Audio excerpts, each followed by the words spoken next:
ಬೀಫಲ್ಲಿ ಎಷ್ಟು ಪೀಸ್ ಇರುತ್ತೆ? ಬೀಫಲ್ಲಿ ಎಷ್ಟು ಪೀಸ್ ಇರುತ್ತೆ? 10 ಪೀಸ್ ಮೇಲೆನಾ? ನಾವೆಲ್ಲರೂ ಸಹ ಶಾಲೆಗಳಲ್ಲಿ ಓದ್ತಾ ಇದ್ದಂತಹ ಸಂದರ್ಭದಲ್ಲಿ ಪುಣ್ಯಕೋಟಿಯ ಕಥೆಗಳನ್ನ ಹೇಳ್ಕೊಟ್ಟು ಮಕ್ಕಳಿಗೆ ಚಿಂತನೆಗಳನ್ನ ಕೊಡ್ತಾ ಇದ್ವಿ. ಆದ್ರೆ ಇವತ್ತು ಏನು ಬೆಂಗಳೂರಿನಲ್ಲಿರ್ತಕ್ಕಂತಹ ಟಿ ಜಾನ್ ವಿದ್ಯಾಸಂಸ್ಥೆಯಲ್ಲಿ ಅದೇ ಪುಣ್ಯಕೋಟಿಯನ್ನ ಕತ್ತರಿಸಿ ಕ್ಯಾಂಟೀನ್ನಲ್ಲಿ ಆಹಾರವಾಗಿ ಕೊಡ್ತಾ ಇರ್ತಕ್ಕಂಥ ಬೀಫಲ್ಲಿ ಎಷ್ಟು ಪೀಸ್ ಇರುತ್ತೆ? 10 ಪೀಸ್ ಮೇಲೆನಾ? ಬೀಫ್ ಒಂದು ಪ್ಲೇಟ್ ಎಷ್ಟು? 120ನಾ? ಇವಾಗ ಐತಾ? ಹಿಂದೂ ವಿದ್ಯಾರ್ಥಿಗಳೇ ಹೆಚ್ಚಿರ್ತಕ್ಕಂಥ ಈ ಟಿ ಜಾನ್ ಕಾಲೇಜಲ್ಲಿ ಕಾಲೇಜ್ ಕ್ಯಾಂಟೀನಲ್ಲಿ ಏನು ಅಕ್ರಮವಾಗಿ ಗೋಮಾಂಸವನ್ನ ಮಾರಾಟ ಮಾಡ್ತಾ ಇರ್ತಕ್ಕಂಥದ್ದು ಕಂಡು ಬಂದಿರುತ್ತೆ. ಇದನ್ನ ನಾವು ತೀವ್ರವಾಗಿ ಖಂಡಿಸ್ತಾ ಇದ್ದೀವಿ.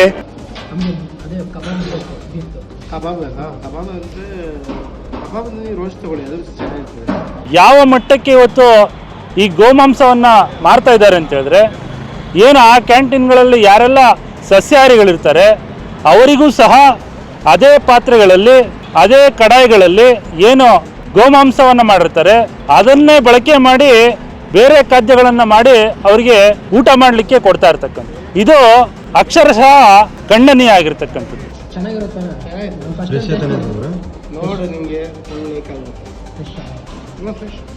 ಏನು ನಮ್ಮ ಕರ್ನಾಟಕ ರಾಜ್ಯದಲ್ಲಿ ಗೋಹತ್ಯೆ ನಿಷೇಧ ಕಾನೂನು ಜಾರಿಯಲ್ಲಿದ್ದರೂ ಸಹ ಇವರು ರಾಜಾರೋಷವಾಗಿ ಏನು ಒಂದು ಶಿಕ್ಷಣ ಸಂಸ್ಥೆಯಲ್ಲಿ ವಿದ್ಯಾರ್ಥಿಗಳಿಗೆ ಮಾಡ್ತಾ ಇರ್ತಕ್ಕಂಥ ತುಂಬ ದೊಡ್ಡ ಕಾನೂನು ಬಾಹಿರ ಚಟುವಟಿಕೆ ಅಂತ ನಾವು ಹೇಳಲಿಕ್ಕೆ ಬಯಸ್ತೀವಿ. ಬ್ರಿಟಿಷರು ಹಿಂದೂಗಳಿಗೆ ಗೋಮಾಂಸವನ್ನು ತಿನ್ನಿಸ್ಬೇಕು ಅಂತ ಹೇಳ್ಬಿಟ್ಟು 1857ರಲ್ಲಿ ಕೋವಿಗಳಿಗೆ ಉಪಯೋಗಿಸ್ತಕ್ಕಂತಹ ಕೇಪುಗಳಿಗೆ ಗೋಮಾಂಸದ ಕೊಬ್ಬಿನ ಲೇಪನವನ್ನು ಮಾಡ್ತಾ ಇದ್ರು. ಇವತ್ತು ಅದೇ ರೀತಿಯಾದಂತಹ ವಾತಾವರಣ ಈ ಟಿ ಜಾನ್ ಕಾಲೇಜಿನ ಒಳಗಡೆ ನಡೀತಾ ಇರ್ತಕ್ಕಂಥ. ಇವತ್ತು ಅಕ್ಷರಶಃ ಅಲ್ಲಿ ಹೋಗಿ ಊಟ ಮಾಡ್ತಕ್ಕಂತಹ ಎಲ್ಲ ಹಿಂದೂ ವಿದ್ಯಾರ್ಥಿಗಳು ಧರ್ಮಬಂಧಕರಾಗಲಿಕ್ಕೆ ಕಾರಣ ಆಗ್ತಾ ಇರ್ತಕ್ಕಂಥ. ಮತ್ತೆ ಏನು ಅಲ್ಲಿರ್ತಕ್ಕಂಥ ವಿದ್ಯಾರ್ಥಿಗಳು ತಮ್ಮ ಅಳ್ಳನ್ನ ತೋರ್ಕೊಳ್ತಾರೆ.